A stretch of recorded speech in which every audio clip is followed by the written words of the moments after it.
টেরোরিজমের বাংলা শব্দ যদি আমরা খুঁজতে যাই, মানে এর বাংলা মানেটা কি, তাহলে আমরা এর মানে হিসাবে পাবো জঙ্গিবাদ, উগ্রবাদ, সন্ত্রাসবাদ, আতঙ্কবাদ। বইটিতে লেখক আসলে মানে বই বলতে হচ্ছে এই যে এই বইটার নাম হচ্ছে জঙ্গিবাদ, বৈশ্বিক সংকট ও প্রতিকার। লেখকের নাম হচ্ছে মাহবুব। আমাদের মূল আলোচ্য বিষয় হচ্ছে এই বইটাই। এই বইটিতে লেখক টেরোরিজমের নতুন যে শব্দটা ব্যবহার করেছেন সেটা হচ্ছে আতঙ্কবাদ। এখন যদি একদম শুরুতেই যে জঙ্গিবাদ বলতে আসলে কী বোঝায় বা জঙ্গিবাদকে যদি সংজ্ঞায়ন করা হয়, তাহলে আসলে তখন আমরা কি বলতে পারি?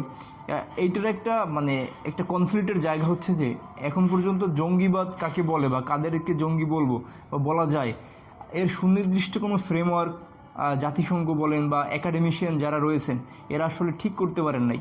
কারণ বিষয়টা দেখেন, একটা জঙ্গি সংগঠন একটা সুনির্দিষ্ট নীতিমালা বা ওদের নিজস্ব একটা স্টাইল অনুসারে ওরা কাজ করে থাকে। এখন যেহেতু প্রত্যেকটা জঙ্গি সংগঠনের কাজ করার পদ্ধতি বা মেথড বা পদ্ধতি হচ্ছে আলাদা, সেক্ষেত্রে আপনি সুনির্দিষ্ট একটা সংজ্ঞায়ন দিয়ে আসলে এদেরকে সংজ্ঞায়িত করতে পারবেন না বা করা আসলে সম্ভব হয় নাই। এই সংজ্ঞায়নটা নিয়ে আসলে একাডেমিশিয়ান বলেন বা জাতিসংঘ বলেন এরা আসলে ঐক্যমত হতে পারে নাই। কিন্তু কতগুলো আসলে বৈশিষ্ট্য ঠিক করেছে এই একাডেমিশিয়ান বলেন বা জাতিসংঘ বলেন এরা, যে আসলে যে কোন বৈশিষ্ট্যগুলো থাকলে আসলে বা জঙ্গিবাদের বৈশিষ্ট্যগুলো কী, এই বিষয়গুলো দেখলে আমরা কীভাবে বুঝবো যে এইগুলো জঙ্গিবাদ কাজ করবে, মানে জঙ্গিবাদ হয়েছে মানে বলা যাবে কি যাবে না। শুরুর দিকে হচ্ছে বৈশিষ্ট্য যেটা, যে জঙ্গিবাদ আসলে সরকারের কোনো অংশ হিসেবে কাজ করে না। পরবর্তীতে জঙ্গিবাদের সাধারণত আক্রমণের জায়গাটা যেটা হয় সেটা হচ্ছে বেসামরিক জনগণ বলতে বোঝায় আম পাবলিক যারা আছেন তারা। পরবর্তীতে যে জঙ্গিবাদ এদের উদ্দেশ্য থাকে জনমনে ত্রাসের সৃষ্টি করা। পরবর্তীতে এরা সহিংসতা সৃষ্টি করবে, জঙ্গিবাদের যে বৈশিষ্ট্যটা সেখান থেকে বলতে পারি। এবং 5 নম্বর এবং সর্বশেষ যে বৈশিষ্ট্যটার কথা বলা যায় সেটা হচ্ছে এদের যে উদ্দেশ্যটা থাকে হচ্ছে রাজনৈতিক প্রণোদিত বা রাজনীতিকেন্দ্রিক ঘটনা করে থাকে। এখন আমরা আসলে কোন পদ্ধতিগুলো বা কোন বিষয়গুলো বা কোন ঘটনাবলী যখন পরিচালিত হবে তখন কিভাবে বুঝবো যে জঙ্গিবাদের এই কর্মকাণ্ড যেটা হয়েছে এটা জঙ্গিবাদের আওতায় পড়বে কি পড়বে না। একদম শুরুতেই যদি বলা হয় যে জঙ্গিবাদ যে নীতিমালা বা ফ্রেমওয়ার্ক অনুসারে কাজ করে, এদের সর্বপ্রথম বা একদম শুরুর যে বিষয়টা থাকে সেটা হচ্ছে সাধারণ জনগণের উপরে হামলা, অর্থাৎ সহিংসতার বিস্তার ঘটানো। পরবর্তীতে এই যে সাধারণ জনগণের উপরে যে হামলা করার পরে যে জনতা তখন মনে করতে থাকে যে সরকার তাদের জঙ্গিবাদ থেকে আসলে বাঁচাতে ব্যর্থ। তখন দেখেন এইখানে একটা মনস্তাত্ত্বিক প্রভাব কিন্তু আসলে জনগণের উপর পড়তে শুরু করেছে।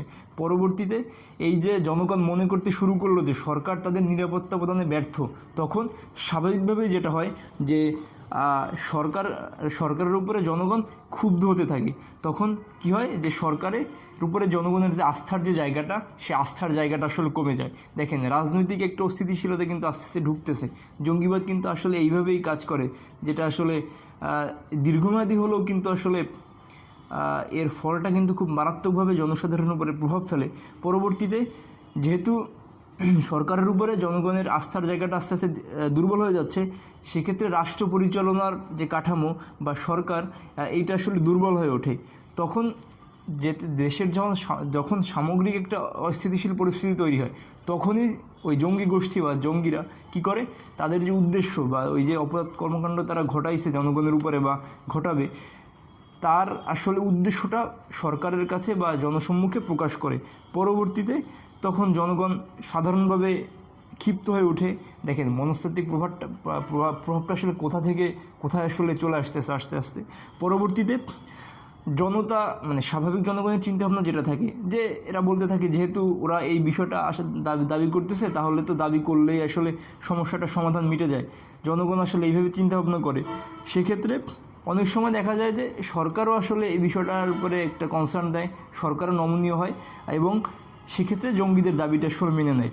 এর বিপরীতের একটা দিক আছে, যেটা হলো যে জনগণ নমনীয় অবস্থানে না গিয়ে দেখতে চায় যে সরকার যেন জঙ্গিদের বিরুদ্ধে একটা কঠোর একটা অবস্থানে গিয়ে এদেরকে প্রতিহত করে। এবং এই যে প্রতিহত করার জায়গাটাতে শুরু হলো, এর ফলে জঙ্গিদের ভিতরে এবং সরকার বা ক্ষমতাসীন যারা থাকে এদের ভিতরে কিন্তু একটা আলটিমেটলি একটা কনফ্লিক্ট শুরু হয়, যার কিন্তু দেশের সামগ্রিক ব্যবস্থার উপরে তো পড়ে, বিশেষ করে পড়বে হচ্ছে আপনার যে সমস্যাটা সেটা হচ্ছে পরে জনগণের উপরে। এখন এই যে জঙ্গি গোষ্ঠী বা জঙ্গি গোষ্ঠী পৃথিবীতে যারা আছে, যেসব জঙ্গি গোষ্ঠীগুলো আছে, এরা এক একটা সময়ে এক একটা নির্দিষ্ট লক্ষ্য বা উদ্দেশ্য নিয়ে কাজ করে। অনেক সময় দেখা যায় যে কি বিষয়টা, যে ক্ষমতাসীন যে দল রয়েছে কোনো একটা দেশের, ওই দেশের অপোজিট যে পার্টি থাকে বা মানে ক্ষমতা যারা নাই, তারা কি করে যে জঙ্গিদের সহায়তা নিয়ে ওই সরকারের ক্ষমতাসীন দলের উপরে বিভিন্ন বাজে প্রভাব ফেলানোর জন্য জঙ্গিদের সহায়তা নিয়ে বিভিন্ন বাজে কাজগুলো সংগঠন করে থাকে বা বাজে কাজের ঘটনা ঘটিয়ে থাকে। এছাড়া অনেক সময় দেখা যায় যে নারীদের উপরে নির্যাতনের জায়গাটা বৃদ্ধি করে দেয় জঙ্গিদের তাদের কাজকর্মের দ্বারা। পরবর্তীতে এখন আমরা তো জঙ্গিবাদের মোটামুটি শুরুর দিকের বিষয়গুলো আসলে বুঝতে পারলাম, যে জঙ্গিরা আসলে কোন বৈশিষ্ট্যগুলো নিয়ে থাকে, এরা আসলে কোন নীতিমালা অনুসারে কখন কোনো কর্মকাণ্ড বা কখনো সহিংসতার দিকে আগায়। এখন পরবর্তী যে বিষয়টা, যে একটা সংগঠন, জঙ্গি তো একটা সংগঠন বলা যায়, তো সংগঠন যখন আপনি চালাবেন তা আপনি সংগঠনের সদস্য লাগবে এবং এর জন্য অর্থকরী বা টাকা পয়সার দরকার আছে। এখন একটা সাধারণ ফ্যালাসি দেখেন, জঙ্গিদের যারা যুক্ত হয় বা জঙ্গি কার্যক্রমে যারা আসলে এখানে অংশগ্রহণ করে, বিশেষ করে সাধারণভাবে যেটা বলা যায়, এখানে অধিকাংশ মেধাবী মানুষজনের আসলে আনাগোনা থাকে, মানে এটা হচ্ছে সাধারণ হিসেব। এখন একটা উদাহরণ দিলে আপনারা আসলে বুঝতে পারবেন যে আসলে কোন পদ্ধতি অনুসারে, মানে কিভাবে আসলে জঙ্গিরা সদস্য সংগ্রহ করে থাকে। দেখা গেছে একটা বিশ্ববিদ্যালয়ের কিছু স্টুডেন্ট আসে যারা আসলে খুবই মেধাবী, কিন্তু আসলে কিছু সমস্যায় আসলে ভুগতে থাকে, যেগুলো হতে পারে পারিবারিক সমস্যা, যেগুলো হচ্ছে আর্থিক সমস্যা। এখন জঙ্গিরা আসলে ওই বিষয়গুলো মনিটরিং করতে থাকে, ওই সুযোগ বুঝেই একটা সময় গিয়ে ওই স্টুডেন্টদের কাছে গিয়ে, মানে ওই শিক্ষার্থীর কাছে গিয়ে আসলে বলতে থাকে যে তখন আসলে একটা মানে সমর্থন দেওয়ার চেষ্টা করে স্টুডেন্টকে। তখন স্টুডেন্ট আসলে বলে যে আসলে আমাদের সাথে কাজ করলে ফিনান্সিয়াল যে সাপোর্ট, ওনাকে মেন্টাল একটা সাপোর্ট দেওয়ার চেষ্টা করে। তখন অনেক স্টুডেন্ট আসলে একটা ফাঁদ বা ট্রাপে আসলে আটকে যায়। এইভাবে আসলে একটা সময় গিয়ে আসলে যুক্ত হয়ে যায় আস্তে আস্তে। সেক্ষেত্রে একটা সময় গিয়ে যদি স্টুডেন্ট বুঝতেও পারে যে আসলে সে যে কাজটা করতেছে আসলে সঠিক নয়, সেই কাজটা থেকে সে আসলে বেরোতে পারে না। এটা কিন্তু বেসিক একটা হিসেব। অনেকে আছে স্বতঃস্ফূর্তভাবে মানে এইটার সাথে যুক্ত হয়েছে। এখন পরবর্তীতে যেটা বলা যায় যে টাকা পয়সা কীভাবে আসলে সংগ্রহ করে। এখন উদাহরণস্বরূপ যদি আমরা বলি, এই যে আল কায়দার একটি হিসাব দেওয়া আছে, দেখেন এইখানে, এটা আমি দিয়ে দিব যদিও। আল কায়দা মাদক পরিবহন, অপহরণ, ব্ল্যাকমেইলের সাথে জড়িত ছিল। আল কায়দা একটা জঙ্গি সংগঠনের, এটার নাম আমরা জানি সকলেই। 1999 থেকে 2006 সাল পর্যন্ত আল কায়দার বার্ষিক গড় বাজেট ছিল 20 থেকে 50 মিলিয়ন আমেরিকান ডলার। এখন এদের যে টাকাটা, এই একটা ভালো অঙ্কের একটা অ্যামাউন্ট, এটা কোত্থেকে আসছে উৎসটা একটু দেখেন। এই চার্টে বলা হয়েছে মাদক পরিবহনের দ্বারা তারা তাদের 30 থেকে 35% অর্থ সংগ্রহ করেছে। ধনী ব্যক্তি, সরকার এবং বিভিন্ন ধর্মীয় সংগঠন থেকে সহায়তা পেয়েছে এই জঙ্গি সংগঠন 20 থেকে 30%। পরবর্তীতে যদি বলা হয় যে বিভিন্ন রাষ্ট্র হতে প্রাপ্ত সহায়তা ছিল তাদের 15 থেকে 20%। অপহরণ, ব্ল্যাকমেইল এবং অন্যান্য উপায়ে সংগৃহীত অর্থ ছিল 10 থেকে 12%। এই যে টোটাল যে টাকা, এইভাবে তারা আসলে, মানে এই উদাহরণটা দিয়ে তো বুঝতে পারতেছেন যে এইভাবে আসলে সাধারণত জঙ্গি সংগঠনরা তাদের প্রয়োজনীয় অর্থটা আসলে সংগ্রহ করে থাকে। এখন এই আলোচনার বা এই বইয়ের সব থেকে মানে ইন্টারেস্টিং বা আলোচনার খোরাক যে জায়গাটার আমার জায়গায়, যেখানে মানে আমার মনে হয়েছে যে নারীদের আসলে এই সশস্ত্র সংগঠনের সাথে যুক্ত হওয়ার বিষয়টা আপনি দেখেন, মানে কত মানে এইখানে অনেকগুলো বিষয় দেখতে পারবেন আপনি, যে অনেক সময় দেখা গেছে যে নারীরা স্বতঃস্ফূর্তভাবে যুক্ত হয়েছে, আবার অনেক সময় দেখা গিয়েছে যে বিভিন্ন ট্রাপে পড়ে তারা আসলে এই সংগঠনের সাথে যুক্ত হয়েছে।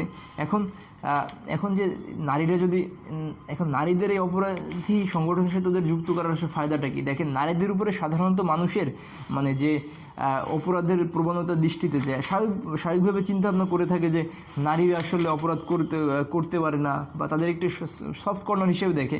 তো এইভাবে আসলে নারীরা যুক্ত হতে পারে। তো কয়েকজন যদি নারী জঙ্গির কথা বলা হয়, যে রাশিয়ার ভেরা জালুচিস 1964 সালে 1964 সালে মাইনহফ এবং স্নাইকলিন যুদ্ধের সিনে নেবু। পরবর্তীতে দেখেন 1991 সালে একটা উদাহরণ দেয়, তাহলে আবার ক্লিয়ার হয়ে যাবে, যে ভারতের যে সাবেক প্রধানমন্ত্রী রাজীব গান্ধীকে আত্মঘাতী বোমা হামলা হত্যা করা হয়েছে। সেই হত্যাকাণ্ডটা কিন্তু করছিল LTTE-র মহিলা সদস্য ধানু। এই যে হচ্ছে সে ধানু, যে আসলে রাজীব গান্ধীকে আত্মঘাতী বোমা হামলায় ঘটিয়েছিলেন। তো এইখানে আসলে যে নারীরা অনেক সময় দেখা যাবে যে নারীরা অনেক সময় বিভিন্ন ট্রাপে পড়ে সংগঠন যুক্ত হচ্ছে, অনেকে স্বতঃস্ফূর্তভাবে যুক্ত হচ্ছে। যেমন অনেকগুলো বিষয় বা কারণ রয়েছে, যেমন প্রতিশোধ নিতে যুক্ত হয়, প্রায়শ্চিত্ত, বিভিন্ন পূর্বের কাজের প্রায়শ্চিত্ত করতে কেউ যুক্ত হয়েছে, সম্পর্কের অবনতির কারণে, সম্মানহানির কারণে, ধর্ষণের শিকার হয়েছে। এরকম যে অনেকে স্বেচ্ছায় যেসব নারী যুক্ত হয়েছে তাদের ভিতর হচ্ছে লায়লা খালেদ ও ওয়াফা ইদ্রিসকে কথা বলা যায়। আসলে এখন যে এইটা তো মোটামুটি একটা আলোচনার জায়গাটা হলো। এখন যে এখন আশেপাশে আমাদের যে যারা বিদ্যমান, তারা আমরা আসলে কীভাবে বুঝবো যে তারা আসলে কোনো জঙ্গি কর্মকাণ্ডের সাথে যুক্ত হয়েছে বা হয়েছে কিনা, বা তাদের এটা তো আসলে আচরণের বা ব্যবহারের দ্বারা আসলে বোঝা যায়। যেমন সাধারণভাবে যে হঠাৎ বদলে যায়, পুরনো বন্ধুবান্ধবদের থেকে আসলে দূরে সরে যায়, পুরনো শখ বা পেশার যখন পরিবর্তন হয়, তখন একটা এইটা কিন্তু আপনার ধ্রুব সত্য না যে এইগুলা যদি কেউ করে সে আসলেই জঙ্গিতে যুক্ত হয়েছে, এর বিষয়টা এরকম না। তো এখন পরবর্তীতে যেটা বিষয়, যে শিক্ষা প্রতিষ্ঠানে অনিয়মিত হওয়া, পড়াশোনায় নিয়মিত না হওয়া, ক্লাসে অমনোযোগী হওয়া, পরবর্তীতে পারিবারিক সামাজিক বিভিন্ন আচার অনুষ্ঠান থেকে দূরে সরে গিয়ে নিজেকে বিনোদনমূলক কর্মকাণ্ড থেকে দূরে সরিয়ে নেওয়ার যে ব্যাপারটা, এটা জঙ্গি যারা আকৃষ্টদের ভিতরে কাজ করতে থাকে। আরেকটা বিষয় দেখেন, এরা আসলে সকল কিছুর সাথে ধর্মের আসলে একটা মিল খুঁজতে চায়, যেটা আসলে পরবর্তীতে এরা কি করে, অনলাইনে বিভিন্ন উগ্রবাদীদের সাথে সংগঠন যুক্ত থাকার চেষ্টা করে। পরবর্তীতে সংস্কৃতি এবং গণতন্ত্রকে ধর্মের সাথে দাঁড় করিয়ে দেয়। পরবর্তীতে যদি বলা যায় যে ভিন্ন ধর্মের যারা আসে তাদেরকে ঘৃণা করতে শুরু করে। এই বিষয়গুলো সাধারণ বিষয়, এইগুলো আসলে তখন যখন কারো ভিতরে দেখা যায়, সাধারণভাবে বলা যায় যে কোনো একটা বাজে অবস্থার ভিতর দিয়ে যাচ্ছে। এখন এই লেখক এই বইটিতে জঙ্গিবাদ ও বৈশ্বিক সংকট, এইটার ভিতরে উনি আসলে প্রতিকারের কথা বলেছেন, যে কিভাবে আসলে এই জঙ্গিবাদ রুখে দেওয়া সম্ভব, কঠোর হস্তে দমন করা সম্ভব। এই বিষয়গুলা বইয়ের শেষের অংশে প্রতিকার বিষয়টা খুব আলোচনা করা হয়েছে। জঙ্গিবাদ সম্পর্কে যে আবরণ, সে আবরণ প্রতিকার সম্পর্কে যে আবরণ, সে আবরণ সম্পর্কে যে আবরণের যে সেই উন্মুক্ত লেখক এখানে করেছেন। পরবর্তীতে যে নৈতিকতার চর্চা ছাড়া আসলে এই জঙ্গিবাদকে আসলে রুখে দেওয়া সম্ভব নয়। তো আমার যেটা আসলে পরামর্শ এই বইটি পড়ার পরে, অনেক তথ্য এখানে আমি আসলে তো বলা এভাবে মুশকিল একটু। তো এইটা যখন আসলে পড়বেন, যে আসলে কত দুর্দান্ত কত বিষয়গুলা এখানে আপনি জানতে পারবেন। তাই জঙ্গিবাদ সম্পর্কে যদি কেউ পড়াশোনা করতে চান, এই বইটিকে আমি এইটা সম্ভবত বাংলাদেশে লেখা প্রথম বই যেটা জঙ্গিবাদ নিয়ে লেখা হয়েছে এবং একাডেমিকভাবে যেটা জঙ্গিবাদকে বিশ্লেষণ করেছে। এই বইটা আসলে সেই দিক থেকে প্রথম বই। তো বইটি সকলে পড়তে পারেন। জঙ্গিবাদ সম্পর্কে জানার জন্য, আসলে ওদের কাজ করার পদ্ধতিটা কি, এই বিষয়বস্তুগুলো বোঝার জন্য বইটি আপনাদের খুবই সহায়তা করবে। ধন্যবাদ সবাইকে, ভালো থাকবেন।